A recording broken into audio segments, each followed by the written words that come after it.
Hey, welcome back to the channel. This is my fourth time recording this video, so hopefully this one comes through good and I don't mess it up.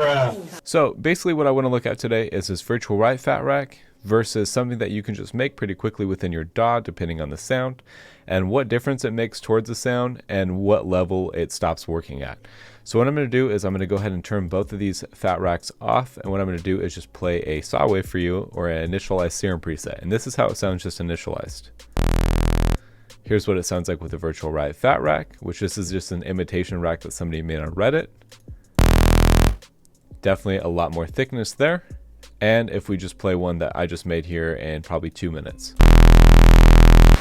So they all make a pretty big difference. However, how big of a difference does it make, and to what extent does it make that difference at? So what I'm going to do here is I'm just going to pop back over to this preset here, and I just made this preset pretty quickly. This is what it sounds like.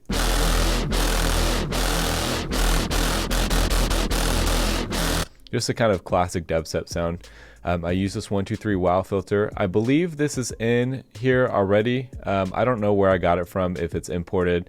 However, I think I might have just modulated a wavetable and then imported it back in and messed with that. However, basically what I did here is I just have so the level for the sub, that's going directly out. I have this LFO on it, as well as a wavetable position with a little bit of unison detune on this oscillator A. We have the bend plus minus on here, just with a little bit of movement here. We have a saw wave just for some extra thickness in the sound, with the level being modulated, as well as some unison and detune. We're using the reverb filter with the cutoff, resonance, and drive all being modulated as well. Nothing else special going there, besides if we hop into the matrix, we can see for the main filter that we are adjusting this type to just go one way instead of going bidirectional. For the effects, if we hop into here, for the dimension, we're just using a little bit of dimension. We have the hyper all the way down.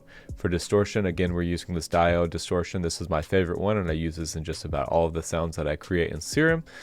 The drive, we're modulating that for a little bit more character. This is how I really tell if a sound is sampled or if you actually did it within your processor or in your DAW, or you synthesize it or whatever. And I modulate this, that way the sound has a little bit different of a characteristic as it moves, as well as the mix. We're using a little bit of flanger with the same type of thing. Right, a little tiny bit of chorus. We do have a little bit of multi-band compression on here. We're boosting the high ends a little bit, and the filter, we're just using this low filter at the end to kind of clean up the sound. And with all that being said, again, this is what it sounds like. A pretty cool sound, nothing too special. However, if we go ahead and pop in the virtual Riot Phat rack to something that's already been pretty processed, again, here's the sound without, and here's the sound with. Definitely adds some characteristics, some frequency, but not too big of a difference, of course, as when it was just a saw. Now, what if I own my own Phat rack? Here's what it sounds like. Again, without and with. Go ahead and pop this drive down a little bit. Again, without, with. Here's again without, and with the virtual Riot Phat rack. So both make a pretty similar difference, and this second Phat rack, we just made it again in a couple minutes. So we have a saturator here, reverb, camel crusher, saturator, and overdrive just to boost some high end. And this only took a little bit. It's not nearly as complex as the first one is, and you can do this in any DAW and modulate it to fit a sound that you need it to fit. So this virtual Riot Phat rack, basically what's in here is the saturator, and that's being modulated by this Phat knob, as well as the stereo is being modulated by a couple utility width knobs. And basically all this is we have a saturator, EQ, delay. We have this Valhalla Supermassive, which is basically similar to Valhalla Room, but it's free, so that's why I'm using it. We have this stereoizer, which is basically just a utility. We have a flanger, phaser, overdrive. We have this reduce ambience multi-band preset, as well as some glue compression, some OTT, and some more compression on top of that.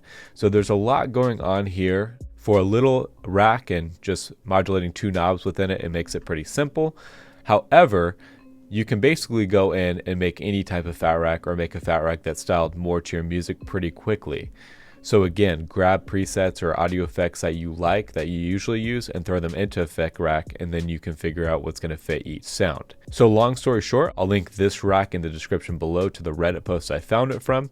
It is useful, I'm not saying it's not. However, it doesn't work on every sound, so don't expect it to be able just to go on anything and make it sound better. You're more likely better off to either modulate your sound within the synthesizer that you synthesized it in, or going in and making an audio effect rack similar to this, to where you can get something similar that you want it to sound like, and learning how to do it as you go. Again, this is really helpful. It's not going to work on everything. However, maybe it'll give you a good starting point to where you want to go. With all this being said, I hope this helps you out and gives you a little bit of insight on Phat racks if you're curious about them. If this helps you out, leave a like on the video and comment below if you have any questions. Subscribe to the channel, and we'll see you again on the next one.